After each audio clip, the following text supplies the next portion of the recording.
पसीने में शराबूर अब्दुल गफूर ने पुराना माती सामान बेचने वाली दुकान पर साइकिल को ब्रेक लगाए। उसकी उखड़ी हुई सांस से अंदाजा करना मुश्किल न था कि वो तवील मुसाफर तय करके आया है। साइकिल से उतरते ही उसने दुकानदार को 30 रुपए देते हुए 10 पुरानी ईंटें तलब की। दुकानदार अपने मुलाजिम से ईंटें देने का कहकर खुद अखबार पढ़ने में मसरूफ हो गया। अब्दुल गफूर ने ईंटें एहतियात से कैरियर के साथ बांधी और साइकिल को घसीटता हुआ पैदल ही रवाना हो गया। दुकानदार अचानक किसी ख्याल से चौंका और अखबार एक तरफ रखकर अब्दुल गफूर को जाते हुए देखने लगा। वो सोचने लगा कि ये शख्स जो एक अरसे से हर दूसरे तीसरे दिन 10 ईंटें खरीद कर ले जाता है, उनका क्या करता होगा। इत्तफाक से अगले ही दिन अब्दुल गफूर उसकी दुकान पर 10 ईंटें खरीदने के लिए आ गया। दुकानदार के तजस्सुस ने उससे सवाल करने पर मजबूर कर दिया। उसने अब्दुल गफूर को बैठने के लिए और मुलाजिम लड़के को चाय लाने के लिए कहा। अब्दुल गफूर इस इज्जत अफजाई पर हैरान होते हुए करीब ही पड़े मोड़े पर बैठकर सवालिया नजरों से दुकानदार को देखने लगा। कुछ देर की खामोशी के बाद दुकानदार ने गुफ्तगू का आगाज किया। अगर बुरा ना मानो तो मैं तुमसे पूछना चाहता हूँ कि ये जो तुम हर दूसरे तीसरे दिन 10 ईंटें ले जाते हो, उनका क्या करते हो। अब्दुल गफूर ने जरा से तवक्कुफ के बाद झिझकते हुए जवाब दिया, मुझे दरअसल 1500 ईंटों की जरूरत है जो मैं इकट्ठी खरीदने के काबिल नहीं हूँ। दिहाड़ीदार मजदूर हूँ, कभी काम मिलता है कभी नहीं। जिस दिन काम मिल जाता है उस दिन मेरी कोशिश होती है कि मैं कुछ ईंटें खरीद कर जमा कर लूँ। 1500 ईंटें किस मकसद के लिए इकट्ठी कर रहे हो। घर के सहन की दीवारें ऊंची करके अपने प्यारे नबी सल्लल्लाहु अलैहि वसल्लम की नसीहत पर अमल करने के लिए। वो मुबारक नसीहत क्या है।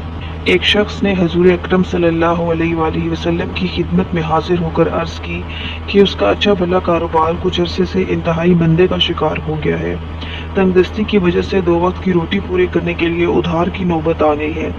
नबी पाक ने उस शख्स की बातें हमदर्दी के साथ सुनने के बाद मशवरा दिया कि वो अपने घर के सहन की दीवारें ऊंची कर ले, सब ठीक हो जाएगा इंशाअल्लाह। वो शख्स हजूर अकरम सल्लल्लाहु अलैहि वसल्लम से मजीद कोई सवाल किए बगैर रुखसत हो गया। कुछ ही दिन बाद उसने आपकी खिदमत में हाजिर होकर इंतहाई मुसरत भरे लहजे में बताया कि उसका कारोबार चमक उठा है और अल्हम्दुलिल्लाह कर्ज भी उतारने के काबिल हो गया है। लेकिन उसकी समझ में ये बात नहीं आई कि सहन की दीवारों का रिस्क में तंगी से क्या ताल्लुक था। नबी अकरम सल्लल्लाहु अलैहि वसल्लम ने मुस्कुराते हुए उसे समझाया कि उसकी गली से एक यहूदी घोड़े पर सवार होकर गुजरता था। दीवारें छोटी होने की वजह से सहन में कामकाज करती उसकी बीवी पर यहूदी की नजरें पड़ती थी। इसी बेपर्दगी की वजह से रिस्क में तंगी आ रही थी। दीवारें ऊंची होने से बेपर्दगी खत्म हो गई और रिस्क में बरकत आ गई। सुभान अल्लाह। दुकानदार के मुंह से बेसाख्ता निकला। कस्बे के आखिर में बरगद वाली गली में मेरी एक छोटी सी खोली है।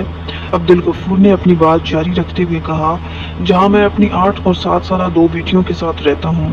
सहन की दीवारें ना होने के बराबर हैं। मेरी कोशिश है कि इससे पहले कि बेटियां बड़ी हों, सहन की दीवारें मुकम्मल करके नबी पाक सल्लल्लाहु अलैहि वसल्लम की हिदायत पर अमल कर लूं, ताकि बेपर्दगी की नहूसत से बचा रहूं।